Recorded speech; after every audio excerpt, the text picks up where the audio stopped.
Dan saat ini, saudara, kita telah bergabung bersama dengan Direktur Utama RSUD Sayang Cianjur, Darmawan Setiabudi Dahlan. Selamat pagi, Pak Darmawan.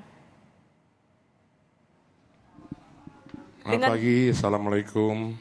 Waalaikumsalam, Pak. Dengan Glenis, bagaimana perkembangan penanganan korban di RSUD Sayang hingga saat ini? Alhamdulillah penanganannya sudah mulai landai ya.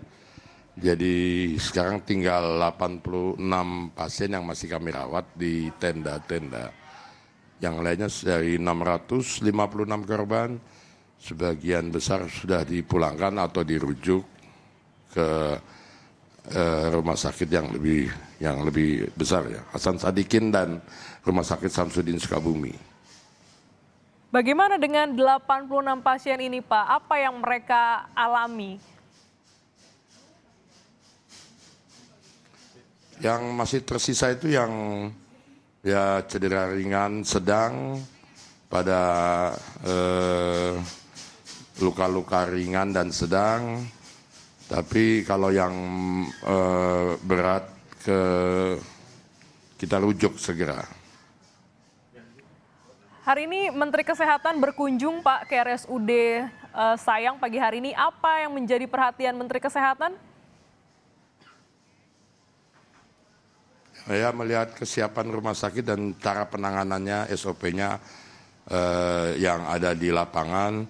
Ya, kami jelaskan bahwa kondisinya, pemeriksaannya kita bagi zonasinya, yang anak-anak dan dewasa, kemudian SOP kalau yang kapan harus dirujuk, bagaimana cara merujuk, syarat-syaratnya. Kan beliau bukan, jadi kita jelaskan teknis gitulah. Ya. Berarti ini terkait dengan pelayanan teknis ya, Pak. Tadi Bapak sebutkan masih ada 86 pasien yang dirawat terkait dengan gempa. Bagaimana dengan fasilitas kesehatan? Tadi juga disampaikan oleh jurnalis Kompas TV, tim kami, bahwa masih dibangun tenda-tenda darurat, begitu Pak? Ya, kita mengagendakan sampai adanya pemeriksaan yang yang oleh pihak yang berwenang, misalnya oleh PUPR tentang kelayakan gedung, fungsi gedung, sehingga kalau itu belum diperiksa kita masih menggunakan tenda-tenda. Hari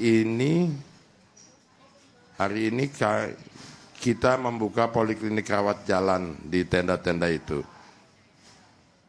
Poliklinik rawat jalan ini untuk warga yang terdampak gempa ya, Pak, yang ingin tetap berkonsultasi dan berobat? Ya, untuk masyarakat yang customer kita, jadi pelayanan tetap dibuka. Pelayanan tetap dibuka dan untuk kapasitasnya, Pak, bagaimana? Tetap dilayani dengan tenda-tenda darurat ya, Pak? Ya, setiap tenda darurat dilayani oleh yang dokter spesialis yang bersangkutan, dan kalau sesuai arahan dari BPJS itu sampai jam sekian, sekian pasien, kalau lebih nanti ganti dokter spesialisnya. Pak, mayoritas untuk... Kita lihat kondisinya. Pak Darmawan, ini terkait dengan korban gempa. Ini mayoritas mengalami luka begitu ya, Pak, patah kaki, patah tulang begitu. Bagaimana dengan kebutuhan tim medis, obat-obatan? Apakah ini juga sudah mulai membantu untuk melayani? Oh ya, sarana dan prasarana nggak ada masalah. Bantuan banyak sekali dari semua gala pihak, baik obat dan tenaga kesehatan. Kami tidak ada masalah itu. Tinggal kita membagi tenaga-tenaganya kita arahkan aturan. Tapi mencukupi. sudah mencukupi ya Pak untuk tim medis, untuk obat-obatan. Ini juga menjadi perhatian pagi hari ini Menteri Kesehatan berkunjung ke RSUD Sayang Cianjur, Jawa Barat. Tadi Bapak juga sampaikan terkait dengan memfokuskan bagaimana pelayanan teknis. Apakah juga Menteri Kesehatan menginstruksikan untuk penambahan bed, tenda, ataupun juga prosedur penanganannya Pak? Enggak, cukup ya jalan sudah sesuai ini arahan. Tadi alhamdulillah sepertinya puas Pak Menkes. Insya Allah. Oke, baik. Berarti memang ini sudah berjalan dengan baik. Ini kita harapkan juga pelayanan lebih maksimal untuk bisa mengobati para korban luka. Pak, kami juga ingin tahu bagaimana sebenarnya prosedur penanganan untuk korban gempa di Rumah Sakit Sayang, Pak. Maksudnya prosedur apa? Jadi kalau pasien datang, itu ada namanya triase di IGD. Jadi dipilah-pilah apakah ini harus masuk ke dalam IGD atau ke mana, ke tenda-tenda, kemudian ditentukan tindakan selanjutnya. Apakah cukup di tenda itu dipasang infus dan diberikan obat-obatan, apa harus segera dirujuk. Dan siapa yang merujuk, tim yang merujuk, ambulannya kita siapkan semua. Oke, untuk pagi hari ini sampai dengan pagi hari ini pasien yang datang begitu Pak, warga yang datang ini mengeluhkan apa Pak? Masih efek dari bencana itu ya, kesakitan, luka-luka, meriang, panas segala macam itu biasalah Bu, Mbak.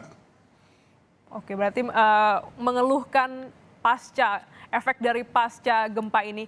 Kalau untuk korban yang mengalami patah tulang, apakah sudah ditangani ataupun dirujuk, Pak?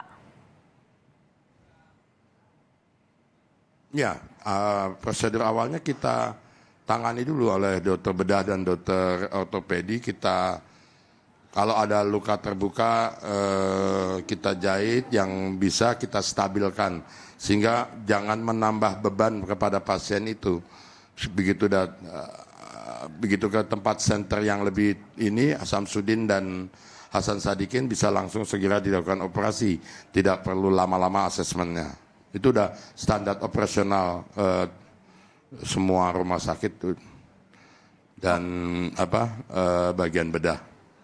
Oke, baik. Jadi memang langsung ditangani untuk bisa dipertimbangkan, ditangani langsung ataupun segera dirujuk ke rumah sakit terdekat ataupun yang lebih besar. Pak, boleh diceritakan juga bagaimana dengan kondisi ataupun juga kesiapan jika nanti banyak juga warga yang mengeluhkan sakit ataupun juga yang datang, ini bagaimana kesiapan dari rumah sakit, Pak? Ya, siap seperti biasa, pelayanan IGD 24 jam.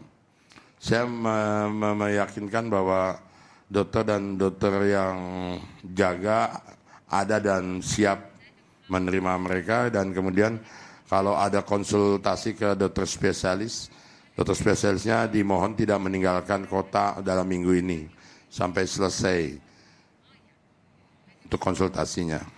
Baik, Tapi alhamdulillah nggak ada yang pergi. Oke, baik. Hingga saat ini RSUD Sayang Cianjur masih menerima pasien korban gempa dan juga membuka operasional pelayanan rumah sakit seperti biasa. Dan ini diharapkan juga bisa melayani dan juga mengobati korban gempa di Cianjur. Terima kasih Bapak Darmawan Setiabudi Dahlan, Direktur Utama RSUD Sayang Cianjur, telah bergabung dalam Breaking News Kompas TV.